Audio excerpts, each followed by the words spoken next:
Well, ibigay natin po sa kanya yung pagkakataon na linawin po yung kanyang pananalita. But on the part of the PNP, ay inuulit ko po, ay wala po tayong monitor na anumang destabilization na plot laban po sa ating administrasyon. At ang pakiusap lang po natin kay kagalang-galang na dating Senadora Trillanes, please spare the PNP dito po sa mga issue po na ito.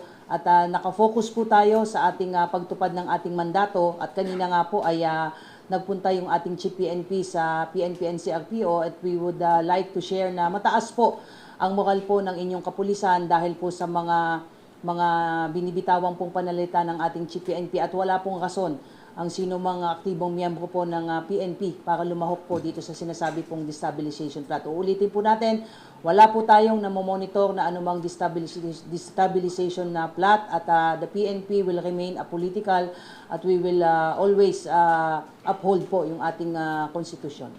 Ma'am, hindi daw ba part na ng loyalty check itong ginagawa pagpunta ni Chief PNP sa mga kampo? Lininaw po ng ating Chief PNP mismo kanina yan, yung kanya pong pag-iikot, nauna na po siyang magpunta sa iba pong regional office po sa Mindanao at sa Visayas, at kanina nga po ang kanyang schedule po dyan po sa NCRPO. At alam po natin yan, ito po ay regular practice ng isang bagong upo po na Chief PNP na mag-conduct po ng kanyang command visit para po mismong sa kanyang pananalita at bibig po, marinig po ng ating mga ordinaryong pulis kung ano po ba yung mga pulisiyang ipatutupad po ng ating bagong Chief PNP. At yan naman po yung nangyari kanina, at maganda po yung naging response po ng ating kapulisan. Kaya patuloy po yung ating pagtupad ng ating mga mandato, at doon po nakapokus ang inyong pambansang pulisya.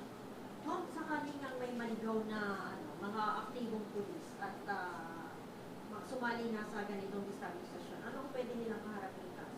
Alam po natin na magiging mabigat sa sino man pong aktibong pulis ang makikilahok sa mga ganitong usaping destabilization. Pat kagaya ng sinabi ko, ay nakipag-ugnayan mismo po ang tayo sa ating mga intelligence units, at wala po silang namomonitor na anumang ganitong usapin. At mismong yung ating Chief PNP kanina, ma'am, nung pumutok po itong issue, ay nagkausap po kami at sinasabi niya walang ganyan tayong namomonitor po. At alam po kung sino man pong makikilahok dito na mabigat po ito, dahil this is treason. Kung tutuusin po natin na ay magsasama po kayo doon sa mga magtatangkang pabagsakin po ang duly constituted authorities po.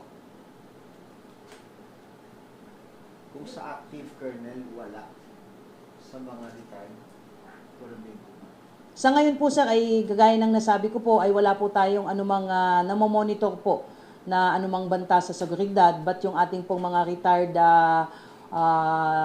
PNP officers, they are entitled po na magpahayag po ng kanilang mga saloobin, yung kanilang mga personal views sa mga personal issues po. But this does not mean po nakasama po yung aktibong pulis po dyan. Entitled po sila, pero wag na po sana nilang isama pa sa mga ganitong usapin yung ating mga aktibong pulis po. Pag may mga brewing disturb ba, may mga indicators ba na nakikita ang mga intel community for them to say na meron, wala? Definitely po sir, hindi lang po yan sa PNP intelligence units, pagka may mga ganitong usapin na no matter how small it is, ay ito naman po ay hindi nakakaligtas po sa mga validation at saka sa mga intelligence gathering efforts po ng mga intelligence units, at least within the PNP po. I cannot speak on behalf of other law enforcement agencies, but like I mentioned earlier, ay wala pong namomonitor na anumang destabilization plot ang hanay po ng inyong pambansang pulisya.